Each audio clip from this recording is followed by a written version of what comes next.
Olá, o nosso vídeo hoje é sobre a crase, o uso desse importante acento grave na língua portuguesa e que nada mais é do que a junção entre duas vogais semelhantes, né? O artigo e a preposição e o artigo mais o pronome aquele, aquela, por exemplo. Então, quando é que eu utilizo a crase, né? As características dela, então, é a fusão de duas vogais, como a gente conversou. O A, por exemplo, aqui da preposição, que nada mais é do que consequência da regência verbal ou nominal. O artigo, ou um pronome demonstrativo, que vai resultar na posição e da colocação deste acento grave, tá? Aqui eu tenho um exemplo bem interessante do que a crase pode trazer dentro do meu texto. Essa condição de semântica, né? Que a colocação ou não da crase pode trazer. Então, eu tenho duas orações. Ela cheirava a flor de romã e ela cheirava a flor de romã. Considerando o uso da crase, é correto afirmar que, primeiro, as duas frases estão escritas adequadamente dependendo de um contexto. Por que está correto aqui? O que eu tenho de significado nessas duas orações? Quando eu digo que ela cheirava a flor de romã sem a colocação do acento grave, por exemplo, significa que não existe preposição aqui, que eu tenho só um artigo definido. Quem cheira, cheira alguma coisa. Esse cheirar aqui é no sentido de aspirar, de sorver o perfume da flor. Esse de cima, quando eu tenho essa colocação do acento aqui, quando eu tenho essa posição de crase, eu digo que cheirar aqui é cheirava a alguma coisa, no sentido agora de exalar o perfume, a flor de romã. Aqui ele cheira o perfume, aqui ele exala este perfume, né? Então, a primeira estão escritas adequadamente dependendo de um contexto, ok. As duas frases são ambíguas em qualquer contexto. Falso, elas são bem claras quando a gente consegue identificar a diferença, né, semântica ocasionada pela colocação do acento grave. A primeira frase significa que alguém exalava o perfume da flor de romã. Verdadeira. A segunda significa que alguém tem o perfume da flor de romã. Significa que alguém tem este perfume? Não, né? De que alguém sente o cheiro deste perfume. Então, falsa. O A na segunda frase deveria conter o acento indicativo da crase. Falsa também. Então, verdadeira A01 e A04. A classificação dessa palavra, então. Primeira coisa, a gente tem diante do substantivo o artigo, por isso visitamos a escola, visitamos, por exemplo, o colégio. Uma possível identificação deste A é sempre substituir essa palavra feminina aqui por um equivalente no masculino. Não precisa ser colégio, podia ser clube, poderia ser o seminário, qualquer palavra masculina.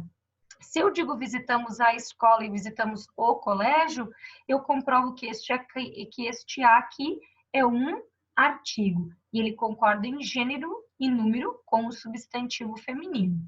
Ele é variável, então, como a gente conversou aqui, isso significa que se eu puser este o substantivo para o plural, o meu artigo vai acompanhar o plural também, tá vendo? Isso daqui é concordar em gênero e número com o substantivo.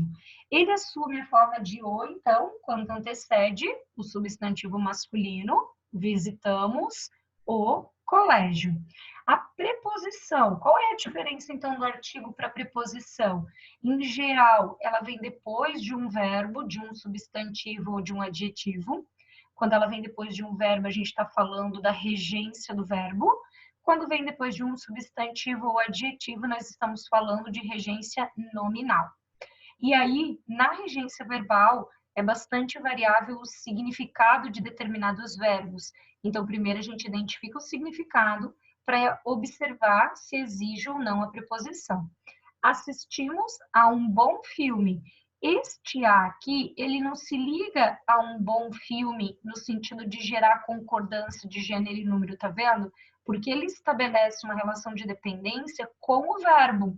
O papel dele está ao lado do verbo e não ao lado do substantivo, como a gente tinha lá no artigo. Prova disso é que filme é masculino e a gente tem aqui o a preposição. O acesso a esta rua. De novo, o acesso a alguma coisa. Então, regência nominal, a preposição ao lado de um substantivo. Eu sou favorável a tudo que você disse. Quem é favorável a alguma coisa, ao lado do meu adjetivo, uma exigência desse meu termo aqui, né? Do meu adjetivo em questão.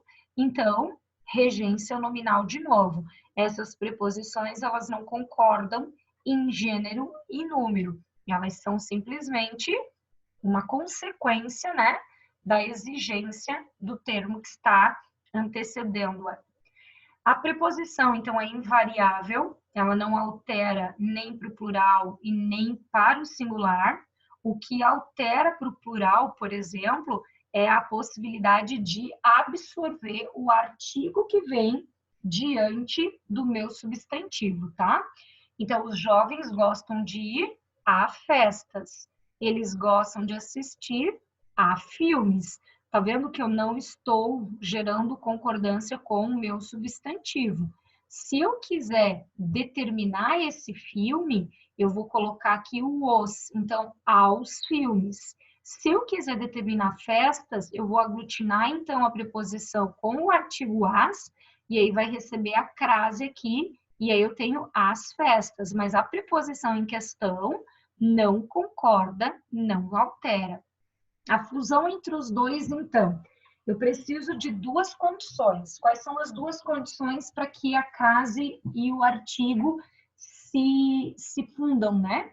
Eu preciso ter a exigência, então, de um termo regente, seja ele um verbo ou um adjetivo ou um substantivo. Por exemplo, quem obedece, obedece a alguém. E o meu substantivo precisa ser obrigatoriamente uma palavra feminina, porque eu preciso do artigo a. Eu só tenho a crase entre a preposição a e o artigo a. O artigo, por exemplo, o masculino o, não vai fundir, transformando essas duas aqui no que a gente tem de crase. Então, só existe crase diante de palavras femininas. Obedeço à professora, o a é a preposição exigida pelo verbo. Este a aqui, o artigo que acompanha o meu substantivo. E a gente vai, né, teoricamente, juntar estes dois aqui, então, e transformar no a com a crase, como a gente conhece. Então, quando é que ocorre a crase? O uso obrigatório. Agora nós vamos, então, às regras propriamente ditas.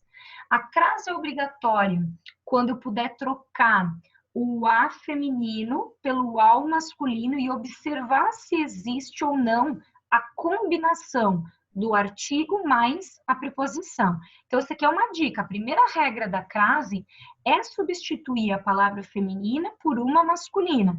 Ah, Dai, mas se eu tiver aqui um substantivo feminino e eu não conseguir identificar nenhum substantivo masculino equivalente, não precisa ser essa ideia do parzinho, tá? Podia ser que o professor, o cantor, o ator, qualquer uma, tá? Precisamos relatar a diretora, nós precisamos relatar ao diretor. Apareceu o ao aqui, significa que aqui terá a colocação da crase, tá? Porque existe a presença tanto da preposição quanto a do artigo. A crase é obrigatória, tá? Aqui são outros casos exatamente iguais, ó. Eu só mudei aqui o tipo de substantivo. Deu um presente à filha, deu um presente ao filho. Referiu-se à prima, referiu-se ao primo, né? Em locuções antecedendo palavras que sejam femininas. A gente fala de locuções muitas vezes adverbiais, né? E locuções adjetivas. À tarde, à noite, às moscas, às avessas. Ó, à tarde e à noite aquela casa ficava às moscas. Cuidem com o à tarde e à noite, porque nem sempre eles são umas locuções adverbiais, às vezes eles são o substantivo em questão.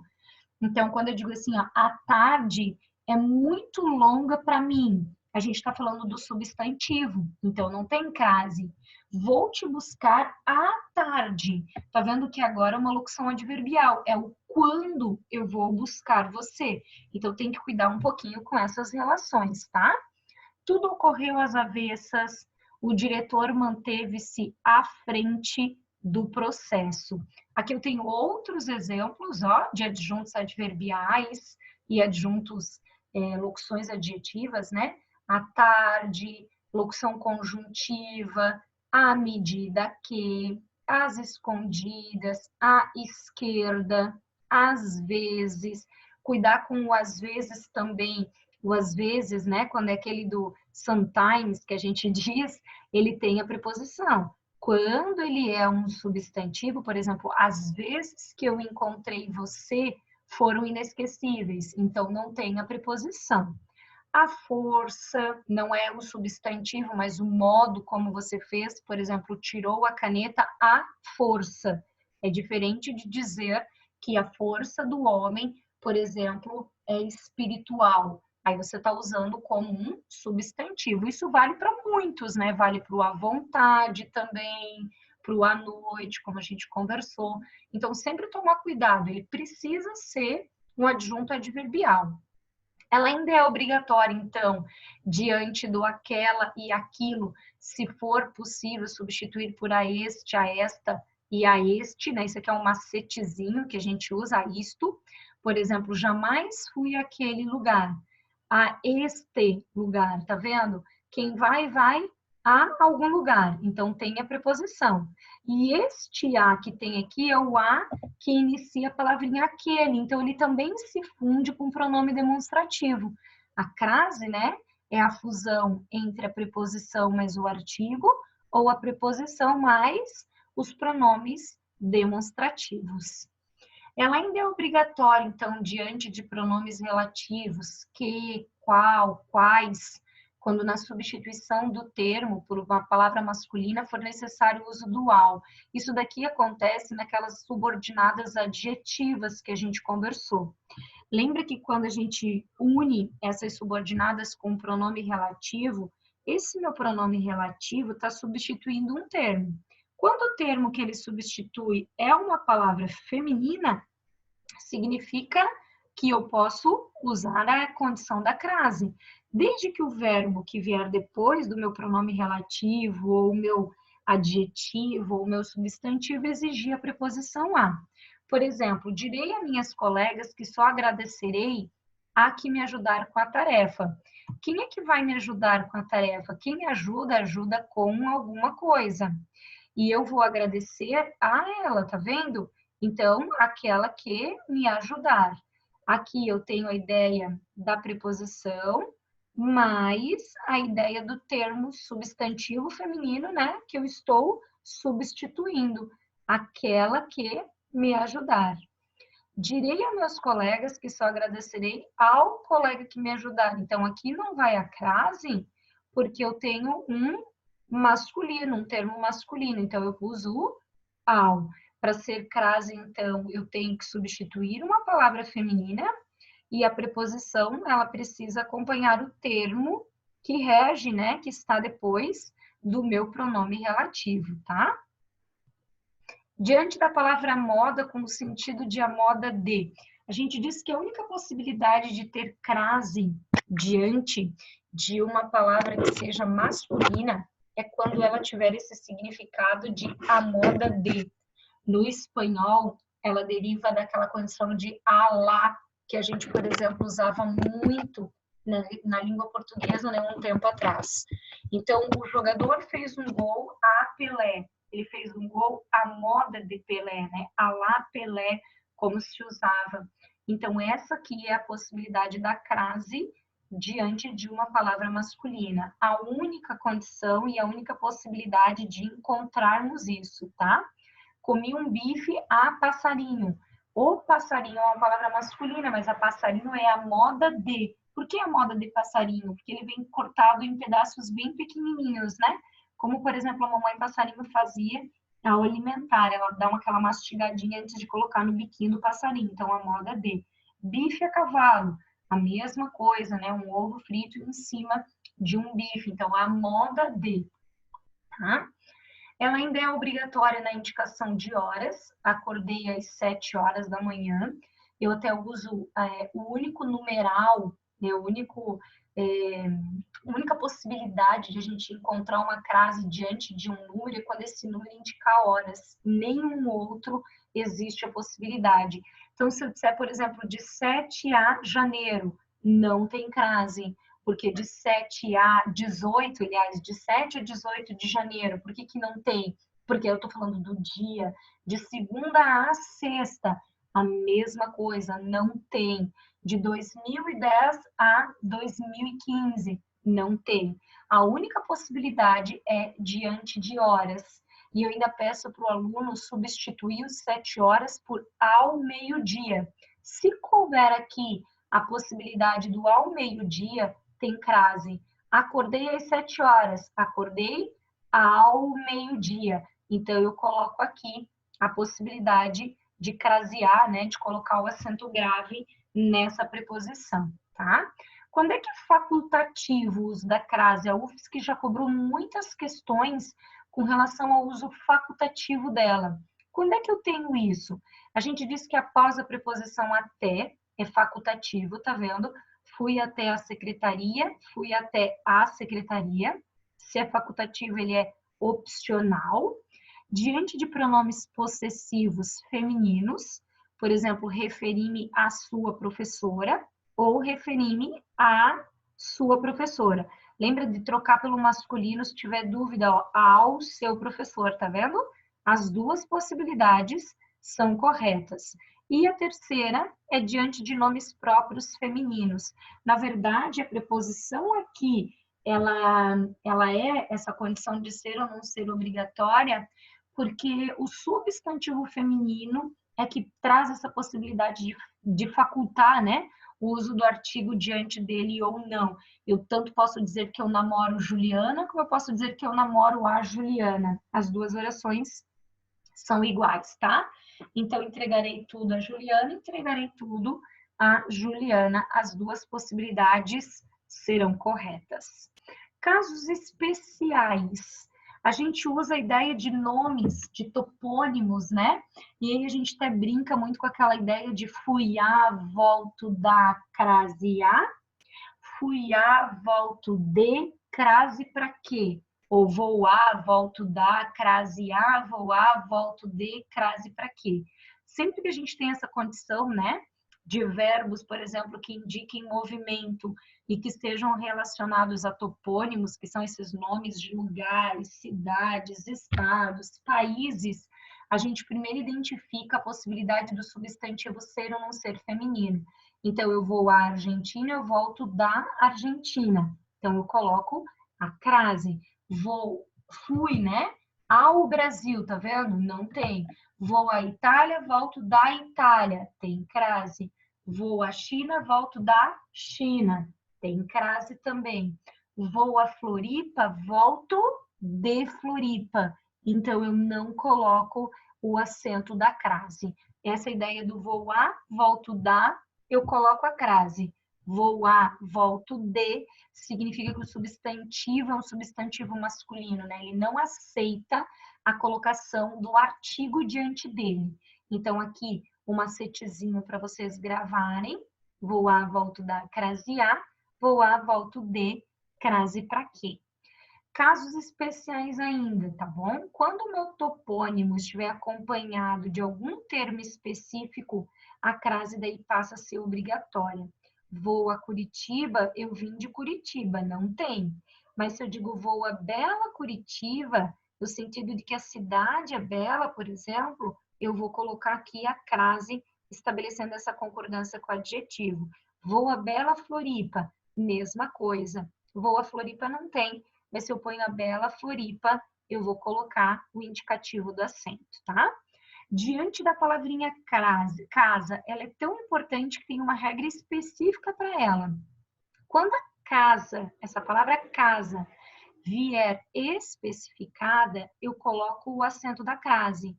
Quando ela estiver sozinha, sem nenhum adjunto adnominal, sem nada especificando, não tem crase.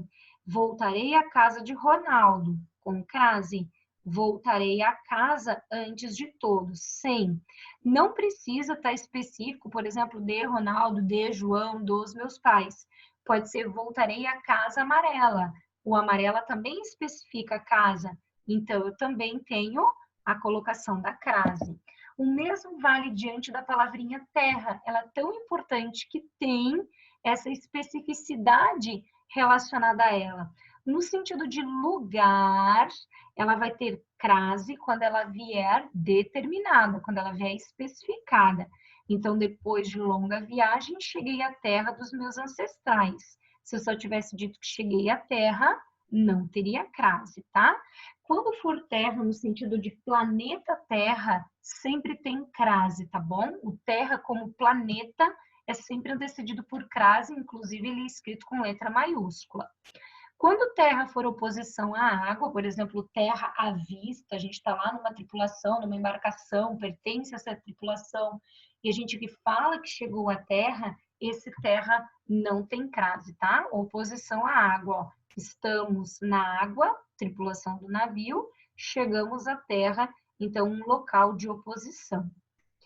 O uso proibido da crase, então, a prof vai fazer um videozinho específico para não ficar tão longo, tá?